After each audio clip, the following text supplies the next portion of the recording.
মুসাল্লিম বৃন্দ, আল্লাহ রাব্বুল আলামিনের দরবারে সমস্ত হামদ ও তারিফ। নবী মুহাম্মদ রাসূলুল্লাহ সাল্লাল্লাহু আলাইহি ওয়াসাল্লামের উপরে কিয়ামত দিবস পর্যন্ত শান্তির অবতীর্ণ হোক। অতঃপর আজকের খুতবার বিষয়বস্তু হচ্ছে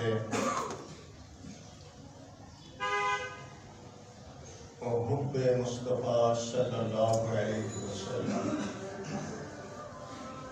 নবী করিম সাল্লাল্লাহু আলাইহি ওয়াসাল্লামের উপরে মহব্বত বা ভক্তি ভালোবাসা প্রদর্শনের নমুনা,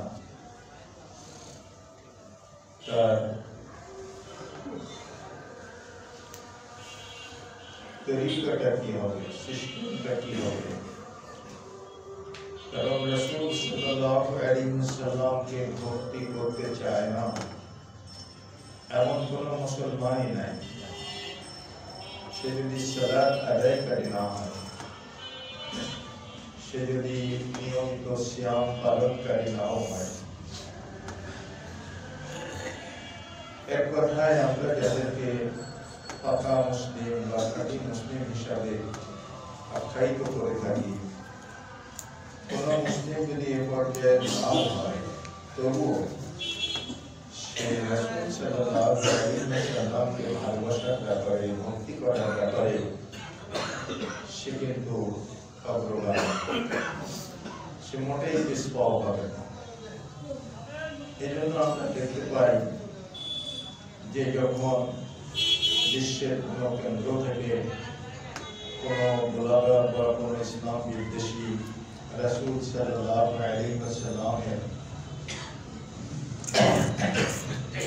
পণ্যময় চরিত্রের উপরে কোন কালিমা লেপন করে, কোন সমালোচনার তীর্যমান নবীর নির্মল চরিত্রের উপরে নিক্ষেপ করে, তখন সারা বিশ্বের মুসলিম উম্মাহ ফুঁসে ওঠে, রাস্তায় মিছিল করে, বিভিন্ন ধরনের প্রতিবাদ মুখর পরিবেশ রচনা করে। তো সেখানে দেখবেন এমন ছেলেও আছে যার মুখে দাড়ি নাই, সে হয়তো সিগারেট খায়, সে কন্টিনিউ সালাত আদায় করে না, তারপরেও সে এই প্রতিবাদ মিছিলে অগ্রগামী রয়েছে।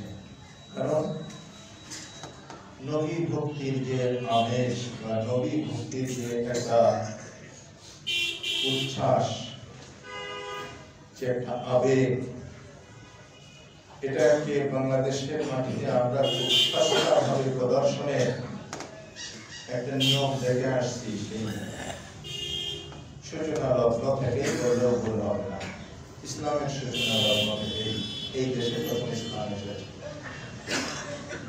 এই রকম নবী ভক্তি আসলেই ভক্তি না।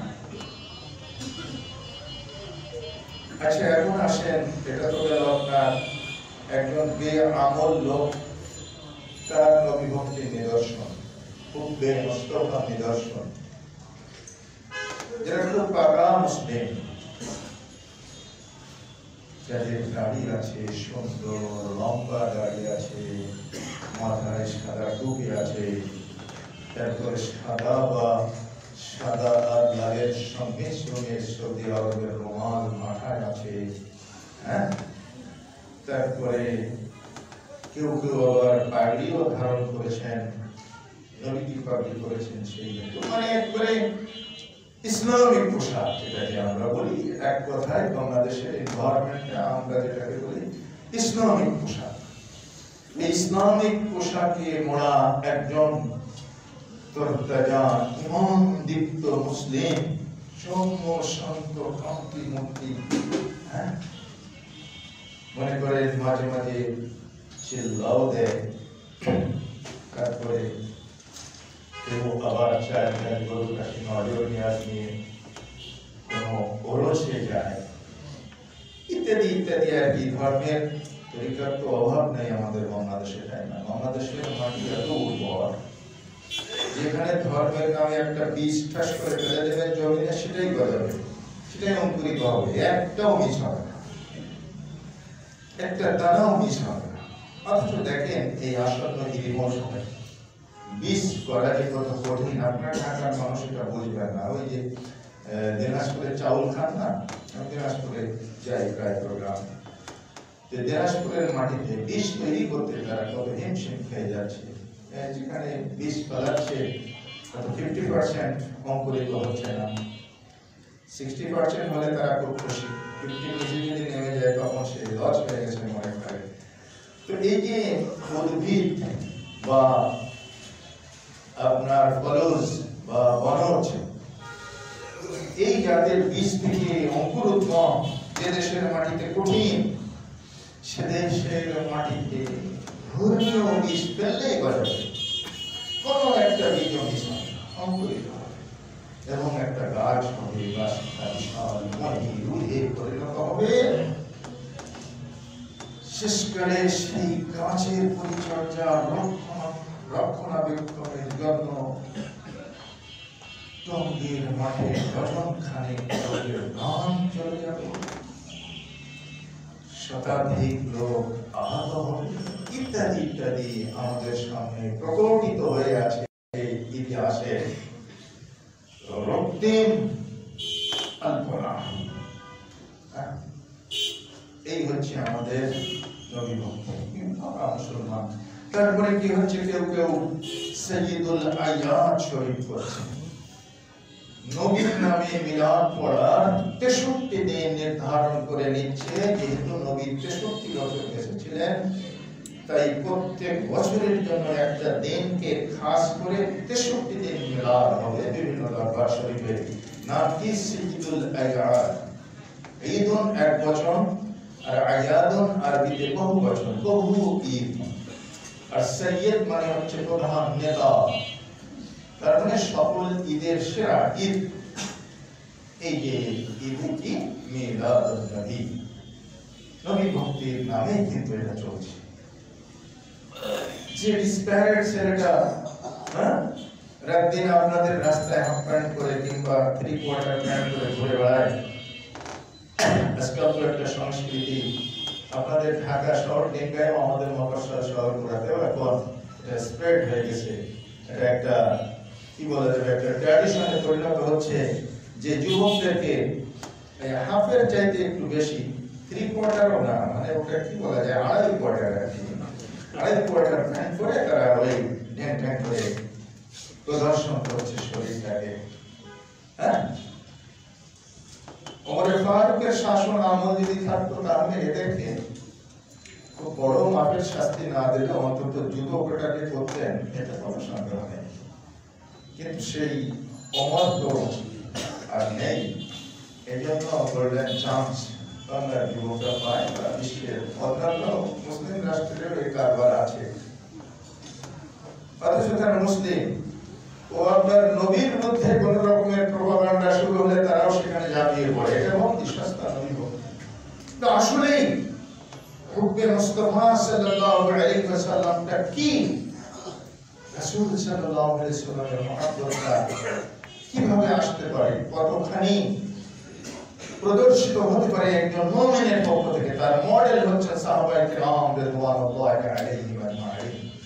যেহেতু আল্লাহ সুবহানাহু ওয়া তাআলা বলছেন, কুল ইন কুনতুম তুহিব্বুনাল্লাহ, এনকে আপনি বলুন তোমরা যদি আল্লাহকে ভালোবাসার দাবি করতে চাও, ফাত্তাবিউনি, আমাকে ভালোবাসো, আমার ইত্তেবা করো, আমার অনুসরণ করো। আমার অনুসরণের ভিতরেই রয়েছে আল্লাহ পাকের ভালোবাসা। আমার অনুসরণ করবে না, তোমরা আল্লাহ পাককে খুব ভালোবাসো এই কথা বলবে, এটা মিথ্যা বাতুলতা মাত্র, একটা অপবাসে পরিণত হবে। সাহাবায়ে কিরাম রাদিয়াল্লাহু আলাইহিম আজমাইন হচ্ছে তার উৎকৃষ্ট মডেল, যে রাসূলকে কিভাবে ভক্তি করেছেন। রাসূলের যারা চাচা ছিলেন, রাসূলের যারা পাড়া প্রতিবেশী ছিলেন, রাসূলের যারা সহোদর আত্মীয় স্বজন ছিলেন, তারা নবীকে কম ভালোবাসতেন না, তারা অনেক ভালোবাসতেন। শুধু নবী জন্মগ্রহণ করেছেন, মৃত ভাইয়ের স্ত্রী আমিনা একটা পুত্র সন্তান প্রসব করেছে, এ খবর শুনেই আবু লাহাব দাসী মুক্ত করে দিয়েছে, যে খবরটা এনেছে দাসী মুক্ত, যা তোকে মুক্ত করে দিলাম। আরো একটা সুসংবাদ দিয়ে এসেছি, আমার ভাতৃবধূ পুত্র সন্তান প্রসব করছে, তার জন্মেই হচ্ছে এই খুশি। তো এটাকে আমাদের মেলাদি হুজুররা আবার দলিল বানায় যে নবীর জন্মে খুশি হওয়া প্রয়োজন কিনা বা খুশি হলে কতটা ভালো, এটাকে একটা দলিল বানায়। তো আবু লাহাব খুশি হয়ে দাসী মুক্ত করে দিল। ঈমান যে আনলো না, বেকুব মৌলবী আবু জাহল মাকে মহব্বত করতে চাও, এটা তলায় আনতে দেখে। সম্মানিত সুধী মণ্ডলী, রাসূল সাল্লাল্লাহু আলাইহি ওয়াসাল্লামের চাচা আবু তালেব তিনি গোত্রপতি ছিলেন। রাসূল সাল্লাল্লাহু আলাইহি ওয়াসাল্লাম কাঁদছেন, চাচা জিজ্ঞেস করলেন ভাতিজা কাঁদো কেন? তো কাঁদছি এই জন্য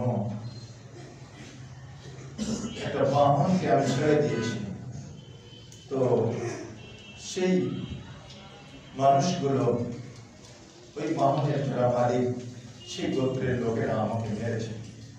কেন? সিস্টেম ছিল তদানীন্তন সমাজে যে ধরুন আপনার একটা গাধা আছে বা একটা ঘোড়া আছে, আপনি মারা গেছেন, তো ওই গাধা বা ঘোড়াটাকে আপনার বাহনটাকে আপনার কবরের পাশে বেঁধে রাখা হবে, না খেয়ে পানি পান না করে সে মারা যাবে এক সময়। ভারত উপমহাদেশে যেমন ছিল সতীদাহ প্রথা, আর এদের ছিল কি প্রাণী দাহ প্রথা।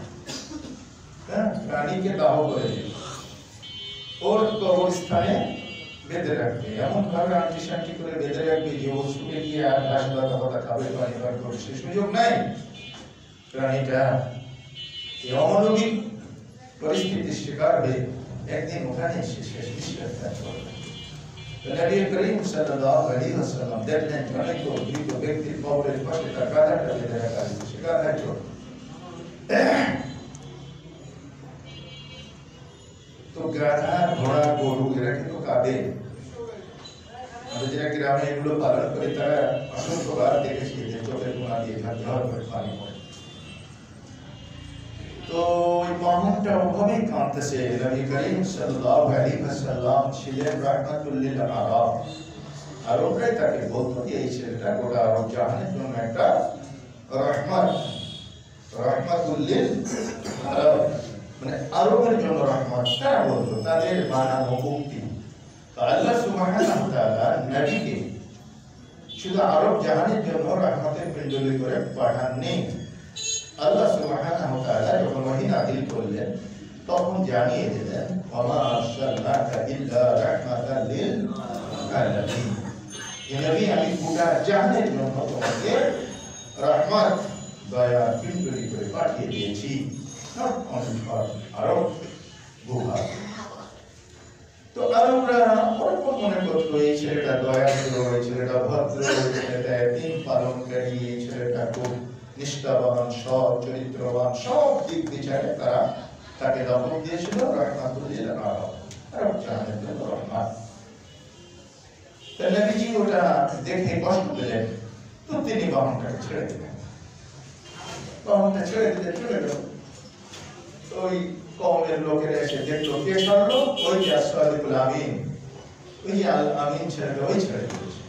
কোথায় আছেন তিনি? ওই যে যাচ্ছেন।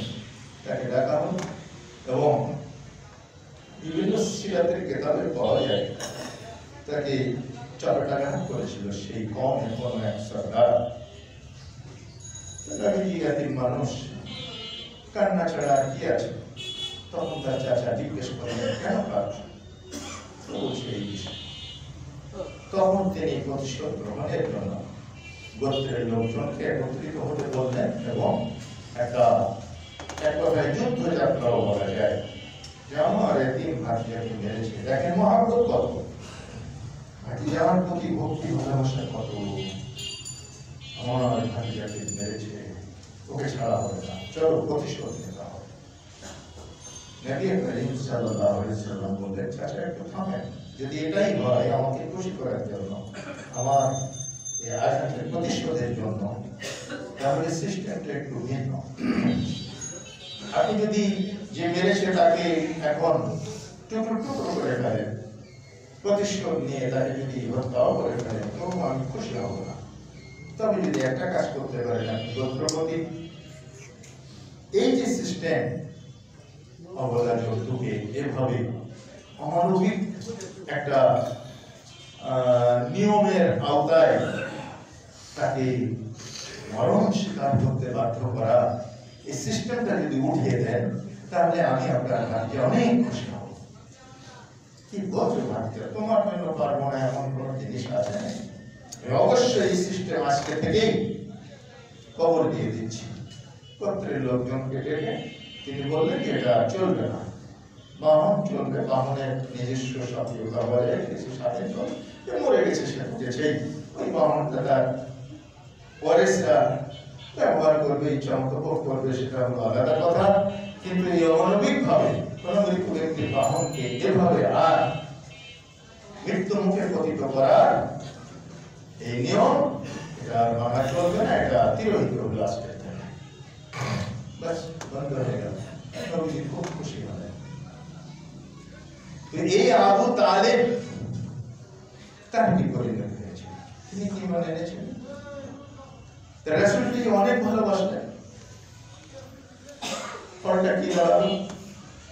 0 0 0 0 0 করতে করতে আপনি 100 0 নেন, বাম পাশে যদি কোনো অঙ্ক না থাকে, কি কোনো মূল্যায়ন হবে? বাম পাশে কোনো একটা সংখ্যা বা অঙ্ক নাই। এখন এই 2 নেই, 3 নেই, 4 নেই, কিছুই নেই, 0 আছে। 0 থেকে শুরু করে 0 0 0 0 করতে করতে আপনি সারা জিন্দেগি 0 বসালেও ওটা আপনি মূল্যায়নের খাতায় একও সাব্যস্ত করতে পারবেন না। এই যে ভালোবাসাটা, এই যে ভক্তি, এটা কিন্তু এরকমই সন্ধ্যায় কোথায় চলে গেল।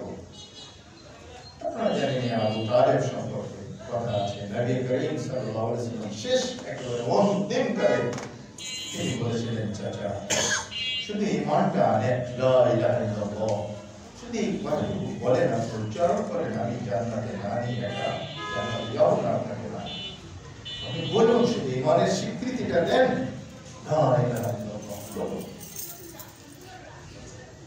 আবু তালেব বলবে বলবে এরকম মনে হচ্ছে তার যারা ভ্রাতৃমণ্ডলী আবু জাহাল, আবু লাহাব, ওলীদ, উতবা, শায়বা, এই বড় বড় কাফের লিডাররা, তারা সবাই বলল যে এখন যদি আপনি বলেন আপনার নামে সারা পৃথিবীর মানুষ বদনাম করবে, কাপুরুষ ভীরু বলবে, এমনকি আরবের মহিলারা পর্যন্ত আপনার ব্যাপারে নাক ছিটকাবে। আবু তালেব এত ভীরু, মৌতের ভয়ে কালেমাটা পড়লো। আপনার বিরক্ত গাধা জীবনকে আপনি কলঙ্কিত করতে চান? তখন তিনি মনে করলেন সেটাও তো ঠিক, সারা জীবন পড়লাম না, এখন মৌতের জান কান্দানি শুরু হয়ে গেছে, এখন পড়লে তো স্বাভাবিক ভাবে এটা বলবেই মানুষ। তো ভাতিজা, আমি আসলেই আর শেষে এভাবে একটা কাপুরুষিত একটা গ্লানি নিয়ে আমি বিদায় হতে চাই না। আমি পৌরুষ দীপ্ত জীবন নিয়েই পরবারে হয়তো আমি চাই, তুমি আমাকে আবেদন করো না, আমার দ্বারা করা সম্ভব হলো। অপবাহিত পরে তিনি মৃত্যুমুখে পতিত হলেন, জানটা বেরিয়ে গেল। আল্লাহ রাসূল সাল্লাল্লাহু আলাইহি ওয়াসাল্লাম আফসোস করলেন, চাচাকে জাহান্নাম থেকে বাঁচাতে পারলাম না। তবে একটা সুযোগ তার জন্য রয়েছে, যেটা হচ্ছে আবু তালেব জাহান্নামের মধ্যে সবচেয়ে লো কোয়ালিটির শাস্তি, যেটা আহওয়ানুল আযাব বলা হয়েছে, নবীজি তার মুখে বলেছেন আহওয়ানুল আযাব, সবচেয়ে নিম্নতম শাস্তি, সবচেয়ে লো কোয়ালিটির শাস্তি, সেটা আমার চাচাকে দেওয়া হবে। আর সেটা হচ্ছে একটা স্যান্ডেল পরিয়ে দেওয়া হবে আগুনের, কোনো বর্ণনায় ফিতাটা হবে আগুনের, তো সেটা এত উত্তপ্ত যে তার মাথার ঘেলু করে পড়তে থাকবে। যেমন আমরা কি করি, বৈদ্যুতিক কেটলির ভিতরে পানি দিয়ে একটা শেষ পর্যায়ে যখন পানি ফুটন্ত হতে থাকে, করে বলক করতে থাকে, মহিলারা বলেন বলক ওঠা, এরকম হিলুতে বলক উঠে যাবে, টক করে উঠবে। এটাই হচ্ছে জাহান্নামের আগুনের আযাব, সবচেয়ে নিম্ন দরজার শাস্তি। তাহলে এখন নবী ভক্তির আসল নিদর্শন সেটা হলো সাহাবায়ে কেরাম রাদিয়াল্লাহু আলাইহিম আজমাইন যেভাবে ভক্তি করেছেন। তার প্রথম সিমরান হচ্ছে আশহাদু আল্লা ইলাহা ইল্লাল্লাহ ওয়া আন্না মুহাম্মাদার রাসূলুল্লাহ। বাস এক নম্বর সিমরান, এক আপনি বাম পাশে পাঠিয়ে দিলেন, আবার শূন্য শূন্য শূন্য যত বলবেন ততই গাড়িটি ঘরে আপনার সওয়াব, আপনার নেকি, আপনার পরিণামের আখিরাতের ফসল সমৃদ্ধি প্রাপ্ত হবে।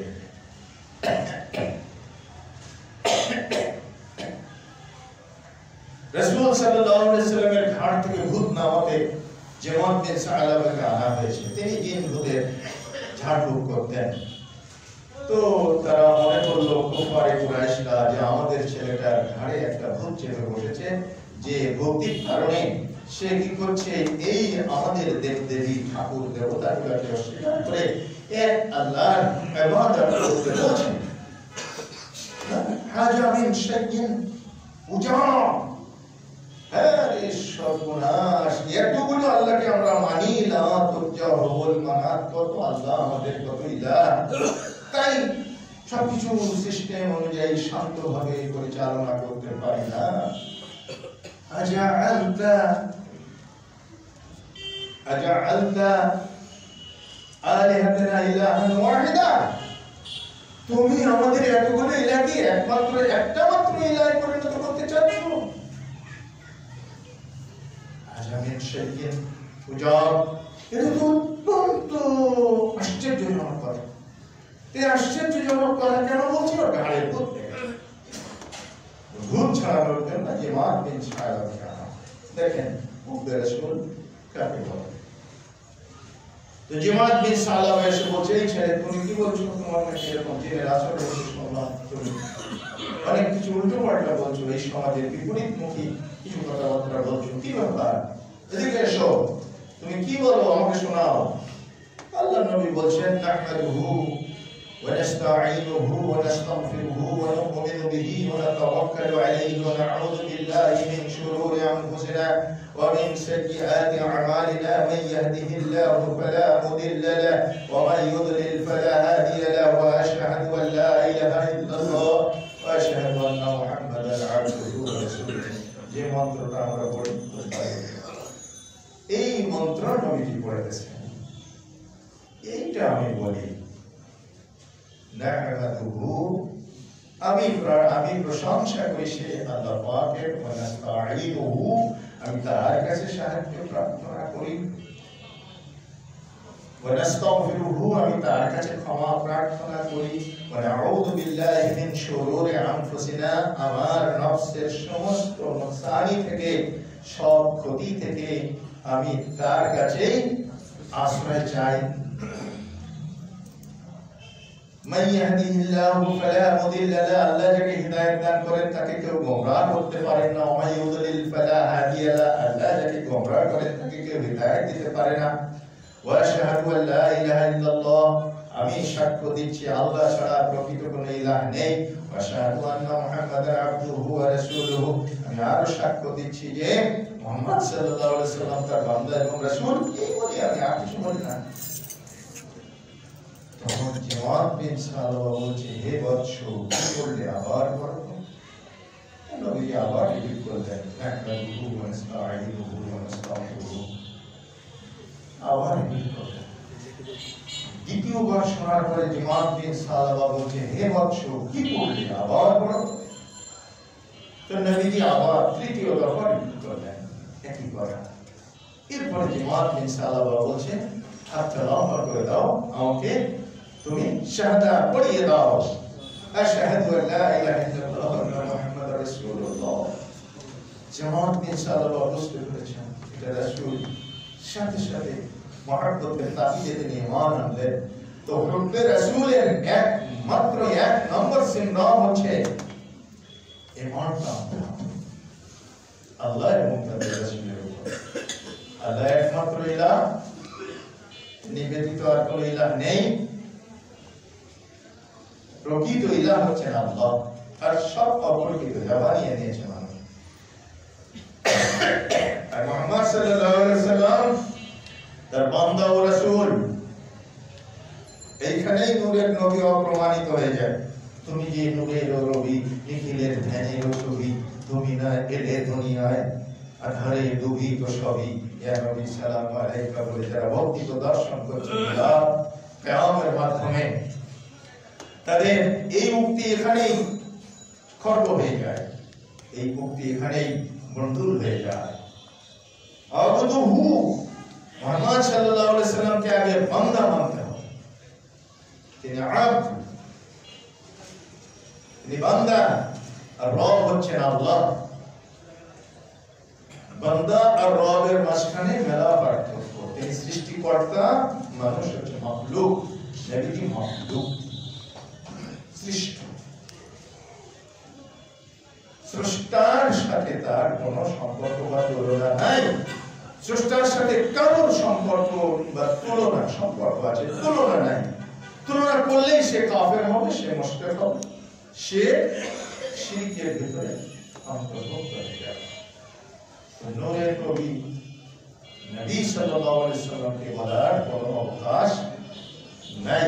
মনে করবেন সবসময় নবীজি নূর ছিলেন না, নবীজি ছিলেন আমাদের মতোই মানুষ, যেটা আল্লাহ বলে দিয়েছেন। কুল আনা বাশারুম মিথলুকুম ইউহা ইলাইয়া। সূরা কাহফ 110 নম্বর আয়াতে আল্লাহ স্পষ্ট করে দিয়েছেন যে মানুষ অতিভক্তির আতিশয্যে একদিন নবীকে এভাবে আল্লাহর সম্পর্ক জ্ঞান করতে পারে।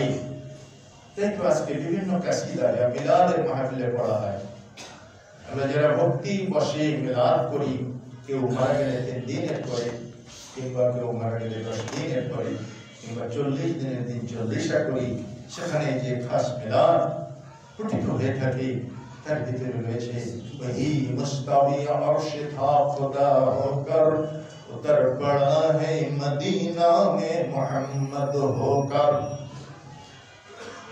তিনি মুস্তাবি আরশে তা খোদা হোকর, আরশের উপরে সমাসীন ছিলেন খোদা হয়ে। উতার পড়া হ্যায় মদিনা মে মোহাম্মদ হোকর, অতঃপর তিনি মদিনায় মোহাম্মদ হয়ে আবির্ভূত হলেন। তাই আল্লাহ আর মোহাম্মদ একই। এই জন্যই বাংলা ভাষায় আমাকে একদল মুরিদ বলেছে আল্লাহর ধন। নবীকে দিয়ে আল্লাহ গেলেন খালি হইয়া, নবীর ধন খাজায় পাইয়া শুইয়া আছেন আজমিরে, কেউ ফেরে না খালি হাতে, খাজারে তোর দরবারে। তো ও যদি প্যান্ট পরে নবীর নামে মিছিল করে ভক্তি দেখাতে গিয়ে, তবুও কবুল হবে না। আর প্যান্ট খুলেও যদি মিছিল করে, তবুও ওটা ভক্তি হিসাবে কোনোদিন ঘটা। এটা হচ্ছে আবেগের বহিঃপ্রকাশ। রাসূল সাল্লাল্লাহু আলাইহি ওয়াসাল্লামকে ভক্তি তারাই করে যারা নবীর উপর ঈমান এনেছে, যেভাবে তিনি বলেছেন সেভাবে তার বিন্দুমাত্র ব্যত্যয় ঘটায়নি। আরে তুমি মিলাদ কামল চাই, মিলাদ পড়ে ভক্তি প্রদর্শন করো। তবে একটা চান ছিল আমার জন্য, বিশেষ করে মিলাদ পড়ে যদি নবী ভক্তি প্রদর্শনের মহড়া চলতো, এটা যদি জায়েজ থাকতো, তাহলে ইনশাআল্লাহ আমার রোল নম্বর 1 হতো। আমি প্রাথমিক জীবনে পড়েছি, ছাত্রদের জীবনে কি ব্যাপার, তোরা বলে গেল 3 দিন হয়ে যাচ্ছে, 4 দিন 5 দিন হলো, মিলাদ হলো না। যে বলে মিলাদ হবে জাহাঙ্গীর আলম বাড়ি আসলে, আমি বাইরে আছি, মাদ্রাসায় আছি। তো কেন কয় না, হের মিলাদ টেস্ট লাগে। আর মিলাদের পরে আখিরি মোনাজাত যেটা হতো, এখানেও নাকি আমি ছিলাম চ্যাম্পিয়ন। তাদের ভাষায় আল্লাহ ওকে হেদায়েত দান করেছেন, এর জন্য লাখ লাখ শুকর। আলহামদুলিল্লাহ, সুম্মা আলহামদুলিল্লাহ। যে পরিবেশে আমি ছিলাম সেখানে বেরিয়ে আসা, সেখান থেকে বেরিয়ে আসা খুব কঠিন ছিল। সবচেয়ে আবু তালেবের যেমন আহ্বানের আদাব হলো পায়ে আগুনের স্যান্ডেল পরা, আর আমার জন্য আহ্বানুল বিরোধিতা যেটা, সবচেয়ে কম বিরোধিতা যেটা, সেটা হলো আমার নিজের চাচা আমাকে বোমা মারতে এসেছে, এটা হলো আহ্বানুর বিরোধিতা, সবচেয়ে কম বিরোধিতা। তো যাই হোক, একটা শুধুমাত্র উদাহরণ আপনাদেরকে দিব। বদরের যুদ্ধ দেখেন, নবী মিলাদ করে আসে, কুলখানি চেরাহাম 40 করে আসে, ঈদুল আইয়াদ করে আসে, ঈদে মিলাদুন নবী করে আসে। কিভাবে আসে নিদর্শন দেখেন। আর রাসূল সাল্লাল্লাহু আলাইহি ওয়াসাল্লাম একদিন এভাবে খুতবা দিচ্ছিলেন। মক্কায় খুব, মদিনায় খুব অভাব চলছে, অভাবের তাণ্ডবে সাহায্যের দাম অস্বাগত, পারিবারিকভাবে টাকা আছে, দিরহাম দিনার আছে, কিন্তু খাবার নেই, খাদ্যের সংকট, বাণিজ্যিক কাফেলা আসতো না। ওই বাণিজ্যিক কাফেলা যখন আসতো তখন ঘন্টা বাজায় দিত। নবীজি খুতবায় সেই সময় ঘন্টা বেজে উঠেছে, কাফেলা এসেছে, সব ভোর মোট করে ঘুরে চলে গেল। এই মুসলিম কয়েকজন নবীজির সামনে যেভাবে বসেছিলেন সেভাবে আছেন। দেখেন নবী ভক্তি কাকে বলে। জি দৃশ্যটা আল্লাহ সুবহানাহু ওয়া তাআলা কুরআনুল কারীম সূরা জুমার শেষ আয়াত 11 নম্বর আয়াতে বর্ণনা করেছেন। ইযা রাআউ তিজারাতান আও লাহওয়ান ফাদু ইলাইহা ওয়া তারাকুকা কাইমা কুল মা ইনদাল্লাহি খায়রুম মিনাল লাহwi ওয়া মিনাত তিজারাত ওয়াল্লাহু খায়রুর রাজিকিন। তারা যখন ক্রীড়া কৌতুক বা বাণিজ্যিক কোনো খোঁজ খবর পায় তখন সেদিকেই তোমাকে দাঁড়ানো অবস্থায় ফেলে ছুটে চলে যায়। তুমি বলে দাও তাদেরকে, ওই সমস্ত ক্রীড়া কৌতুক, ওই সমস্ত বাণিজ্য সম্ভারের চাইতে আল্লাহর কাছে রয়েছে উত্তম ভান্ডার। আল্লাহু খায়রুর রাজিকিন, আল্লাহ হচ্ছেন উত্তম রিজিকদাতা। এই প্রেক্ষাপটে আয়াতটা নাযিল হয়েছিল। যারা সামনে ছিলেন তাদের দিকে তাকিয়ে আল্লাহর নবী একটা হাদিস বলেছিলেন, আবু বকর ফিল জান্নাহ ওয়া উমর ফিল জান্নাহ ওয়া উসমান ফিল জান্নাহ ওয়া আলী ফিল জান্নাহ ওয়া তালহা ফিল জান্নাহ ওয়া জুবাইর ফিল জান্নাহ ওয়া আব্দুর রাহমান ইবনে আউফ ফিল জান্নাহ ওয়া সা'দ ইবনে আবি ওয়াক্কাস ফিল জান্নাহ ওয়া সাঈদ ইবনে যায়েদ ফিল জান্নাহ ওয়া আবু উবাইদা ইবনে জাররাহ ফিল জান্নাহ। এই দর্শনের নাম বলে দিয়েছিলেন, যাদেরকে আমরা আশায় মুবাশশিরা হিসেবে চিনি। রিদওয়ানুল্লাহি আলাইহিম আজমাইন। তার মধ্যে 10 নম্বর সিরিয়ালে যিনি ছিলেন তিনি হচ্ছেন আবু উবাইদা ইবনে জাররাহ রাদিয়াল্লাহু আনহু। বদরের যুদ্ধ আল্লাহর নবী খুব ইসলামের প্রথম ধর্ম সমাজ খুব মনোভঙ্গ হয়ে পড়েছেন। রাসূল সাল্লাল্লাহু আলাইহি ওয়াসাল্লামের ভিতরে চিন্তা হলো, কাদেরকে মারতে যাচ্ছি, কাদের কাছে মার খেতে যাচ্ছি, যাদেরকে নিয়ে যাচ্ছি তাদের প্রত্যেকটা আত্মীয় স্বজন হিতে এসেছে। তো তলোয়ার মারার সময় নিজের ভাইকে দেখে তলোয়ার গুটিয়ে দেবে, নিজের বাবাকে দেখে তলোয়ার পরিবদ্ধ করবে, লড়াই করবো কি করে আমি, কঠিন। আর নবী ডাকলেন মসজিদ নববী থেকে বের হওয়ার আগে, সাহাবীরা শোনো, হিসাব করেছো কাদের বিরুদ্ধে যুদ্ধ করতে যাচ্ছি? কেউ আমাদের ভাই, কেউ আমাদের বাবা, কেউ আমাদের চাচা, খালু, মামা, দাদা, আত্মীয় স্বজন, পরিত্যক্ত আত্মীয় মক্কা থেকে আসতেছে। ইসলামের স্বার্থে আমি নবী, আমার ভালোবাসার কারণে তোমরা কি তাদের ঘাড়ে তলোয়ার নিক্ষেপ করতে পারবে? সাহাবীরা চমকে গেলেন, কিন্তু হাদিসে তাদেরকে শেখানো হয়েছে আগেই কি يؤمن أحدكم حتى أكون أحب إليه من والده وولده والناس أجمعين। তোমাদের ভিতর থেকে কেউ ততক্ষণ পর্যন্ত মুমিন হতে পারবে না যতক্ষণ পর্যন্ত আমি নবী তার কাছে অধিক প্রিয় পাত্র না হব, তার নিজের, তার পিতামাতা, তার আওলাদ, সন্তান সন্ততি সবার থেকে আমাকে যতক্ষণ ভালোবাসার উচ্চকিত মাকামে স্থান না দিতে পারবে ততক্ষণ পর্যন্ত মুমিন হতে পারবে না। আল্লাহ বলেছেন কোরআনে কারীমে, আল্লাহ আশতারা মিনাল মুমিনিনা আনফুসাহুম ওয়া আমওয়ালাহুম বিআন্না লাহুমুল জান্নাহ। আল্লাহ জান্নাত ক্রয় করে নিয়েছেন, বিনিময়ে দিয়েছেন জান্নাত। আমি তো জান্নাতের মালিক, জান্নাতের মালিক তো আল্লাহ, ওরা তো আল্লাহকে দিয়েছে। সাহাবীরা সবচেয়ে ফকিহ ছিলেন, সবচেয়ে বিদ্বান ছিলেন, সবচেয়ে রাসূল প্রেমিক ছিলেন, সবচেয়ে আল্লাহ ভীরু এবং আল্লাহর জন্য দ্বীনের জন্য ত্যাগী ছিলেন। তাদের সাথে কারো তুলনা। সবাই এক বাক্যে বললেন, জি আমরা রাসূলের মোকাবিলায় কাউকে আমরা খাতির করবো না।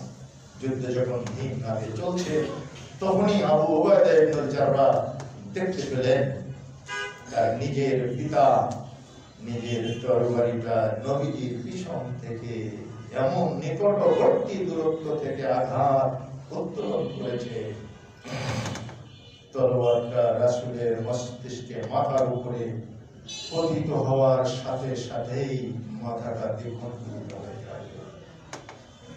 নবীজি যুদ্ধ পরিচালনার জন্য অত্যন্ত ব্যাকুল হয়ে পরিচালনা করছেন। সারাদিন যুদ্ধ হয়েছে, রমজানের 17 রমজান, রোজা থেকে যুদ্ধ, সিয়ামের মধ্যে যুদ্ধ। আল্লাহ নবী এক পর্যায়ে বলেছিলেন, সাহাবীরা সিয়াম হয়ে গেল। সাহাবীরা সিয়াম হয়েছিলেন, যার হাতে যা ছিল তাই পান করে তাই খেয়ে।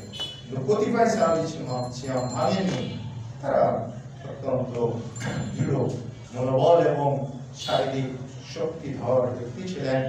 সুতরাং মনে করলেন বাকি সময়টুকু আমরা লিঙ্গায়ন করতে পারবো, তারা সিয়াম ভাঙলেন না।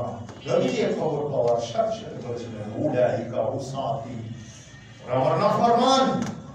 সাহাবীরা কেন্দ্রে নবীজির কাছে এসে পড়লেন, ইয়া রাসূলুল্লাহ, ভালোর জন্যই এটা নিয়ত করেছিলাম, আপনার জন্য জীবন কোরবান করে দিতে এসেছি, আত্মীয় স্বজন সকলকেই তলোয়ার দিয়ে উড়িয়ে দিতে এসেছি, আর আপনি আমাদের নাফরমান বললেন। নবী করিম সাল্লাল্লাহু আলাইহি সাল্লাম সেই দিন বললেন, আমি যা হুকুম করেছি সেটা মানার নাম হচ্ছে ঈমান। সেটা মানার নামই হচ্ছে তুমি আমার ফরমাবরদার, তুমি আমার অনুগত। আমি বলেছি সিয়াম ভাঙতে হবে, ভাঙাটাই হচ্ছে ঈমানের দাবি। সেখানে সিয়াম রাখার কোনো ইখতিয়ার কারণ নেই, যারা রেখেছে তারা আমার নাফরমানি করেছে। এখানেই হচ্ছে আহলে হাদিস আন্দোলনের মূল থিম। আহলে হাদিস বলে চিল্লাই আমরা ওদের সাথে মিশতে চাই না, ওরা আমাদের সাথে মিশতে চায় না। পার্থক্যটা কোথায়? এখানেই পার্থক্য। রাসূল যা বলেছেন তাই করে ঈমান বাঁচাবে, রাসূল যা নিষেধ করেছেন তা থেকে বিরত থেকে ঈমান বাঁচাবে।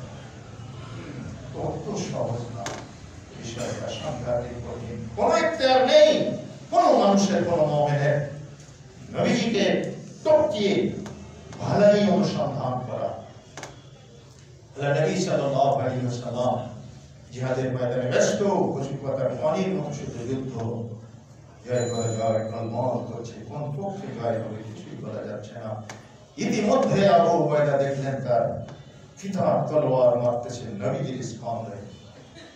মুহূর্তকাল বিলম্ব করলে বিপর্যয় ঘটে যাবে। পিতার তরবারির চাইতে আরো ক্ষিপ্র গতি সম্পন্ন গতিবেগ দিয়ে তলোয়ার টেনে বিদ্যুৎ গতিতে নিজের পিতার মস্তকে এমন ভাবে মেরে দিলেন, এক কোপে নিজের পিতার মস্তকটা দ্বিখণ্ডিত হয়ে গেল। খণ্ডিত মস্তকটা জমিনে পড়ে ঠোঁট দুটো কাঁপছে, কি বলতে যাচ্ছে তা আর স্পষ্ট হচ্ছে না। চোখ তখনও পর্যন্ত মেলা আছে। আবু উবাইদার দিকে তাকিয়ে যেন কিছু বলতে চাচ্ছে, কিন্তু সে অসমাপ্ত কথা সেখানেই থেকে গেল। আস্তে আস্তে চোখ বুঝে আসলো, নিথর নিস্তব্ধ হয়ে গেল, দেহটাও হয়ে গেল, মস্তকটাও হয়ে গেল। এ দৃশ্য কোন ছেলে দেখতে পারে?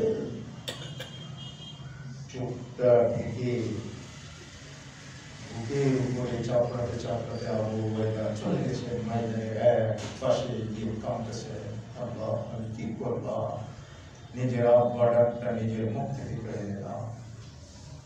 ইস, কত বড় সর্বনাশ আমার হয়ে গেল, কত ব্যথার কারণ তিনি সামলাতে পারছেন।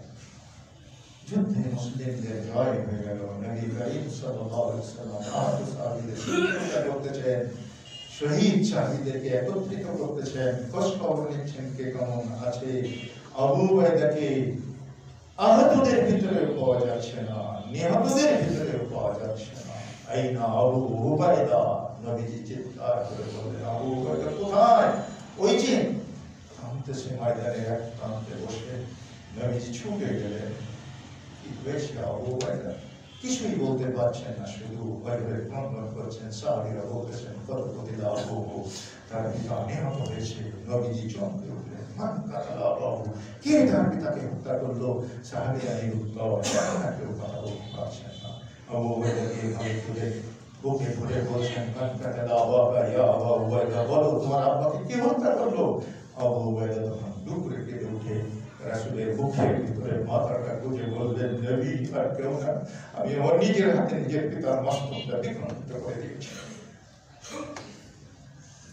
হুব্বে রাসূলের দাবি করতে চাও হে মুসলমান, তুমি দেখেছো নবীর ভক্তি যারা করেছিলেন সেই অতি স্বর্ণালী ইতিহাস তোমার চোখে পড়ে না? তুমি জেলালি দিয়ে মেলাপ করে, তুমি শিরনি বক্সাই দিয়ে তুমি নবীর ভক্তির দাবি করতে চাও 300 মুসলমানের জীবনে। আর এই বিকৃত ইমানের কারণেই বাংলার জমিনে ইসলামের অবস্থা আজকে এই নরকে। ইসলাম আজকে শিরক এবং বিদআত খুরাফাতের সাথে মিশ্রিত হয়ে জ্বালা খিচুড়িতে পরিণত হয়েছে। কারণ আমরা চিনতে পারিনি রাসূলের ভক্তি কাকে বলে, আমরা চিনতে পারিনি ওয়াহদানিয়াত কাকে বলে, আমরা চিনতে পারিনি এক আল্লাহর উলুহিয়াত কাকে বলে। গোড়াতেই ভুল করেছে, জিরো মারতে মারতে এগিয়ে চলেছি সামনে, বাম পাশে এখন নাই। রাসূল সাল্লাল্লাহু আলাইহি ওয়াসাল্লাম বলেছেন, আবু উবাইদা লিমা কাতালতা আবাকা, কেন হত্যা করলে তোমার আব্বাকে? আবু উবাইদা কি হয়েছিল? এবং তখন আবু উবাইদা ঘটনা খুলে বললো, একদিকে আমার নবী আর একদিকে আমার আব্বা। আমি যদি আব্বাকে খাতির করি নবীকে হারাতে হয়, আর যদি রাসূলকে বাঁচাতে যাই আব্বাকে শেষ করে দিতে হয়। আমি আমার আব্বাকে হারাতে পারি, সেটা তো আমি সইতে পারি নবী, কিন্তু আমি যদি রাসূলকে হারিয়ে ফেলতাম এই ব্যথা আমি সইতে পারতাম না।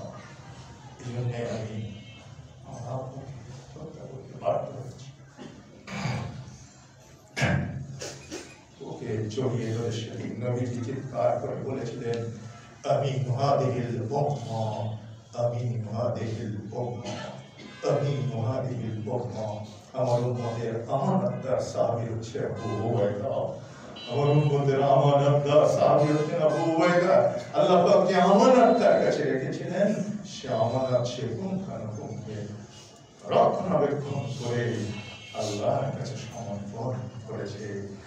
নবী আল্লাহর পক্ষ থেকে বদরের প্রান্তরে তোমাদের জন্য ছিলেন আমানত। হুব্বে মুস্তাফা সাল্লাল্লাহু আলাইহি ওয়াসাল্লামের বরকত, নবীর ভক্তি, মুস্তাফার শরণে প্রাণ নিপাত করে সবকিছু উজাড় করে দিয়ে তারা ভালোবাসার এক অবর্ণনীয় প্রেক্ষাপট তৈরি করেছিলেন আল্লাহ এবং তার রাসূলের জন্য। তাদের জীবন ইতিহাস থেকে ভক্তির নিদর্শন সমূহ আমরা বাছাই করি, তবেই আমরাও রাসূলের প্রকৃত ভালোবাসার হকদার হতে পারবো। তা না হলে বিকৃত ভালোবাসা নিয়ে পশ্চিমকালেও রাসূলের শাফাআত আমাদের মাঝে লাভ করা যাবে না। আল্লাহ রাব্বুল আলামিন আমাদের সকলকে প্রকৃত ভক্তি, রাসূলকে ভক্তি করার নিয়ম সর্বদা শেখার তৌফিক দান করুন। এবং নবী ভক্তির সাথে সাথে সলিস ইসলামের অনুসারী হয়ে আল্লাহ পাকের ওয়াহদানিয়াত আমাদের ভিতরে প্রতিষ্ঠিত করে আমরা যাতে আজকে দেশ এবং জাতি সকলকে সংস্কার করতে পারি সেই